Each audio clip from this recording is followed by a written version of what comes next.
আবারও একটা নতুন ভিডিও নিয়ে এসে গেছি তোমাদের কাছে। তো ডেলি রুটিনের মতন ঘুম থেকে উঠেই ব্রাশ করে ফেস ওয়াশ করেছিলাম।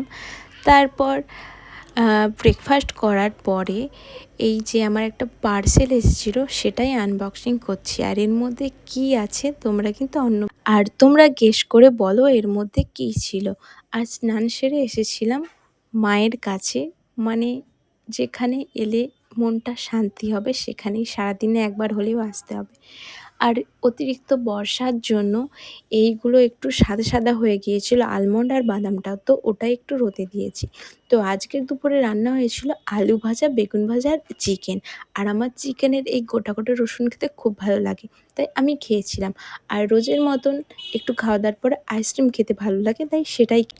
সব কিছুর মাঝে নিজের যে আর্জেন্ট কাজ বা ডেলি রুটিনে যেই কাজটা থাকে সেটার মধ্যে আমার এই কাজটাও আছে, তো এটাও আমাকে করতে হবে। তার মধ্যে দিয়ে গিয়েছিল ঠেকুয়া। আর তোমরা কারা কারা এই বছর ঠেকুয়া প্রসাদ পেয়েছো সেটা কিন্তু জানিও। আমরাও পেয়েছি আর সেটা খুব এনজয় করে খাচ্ছিলাম।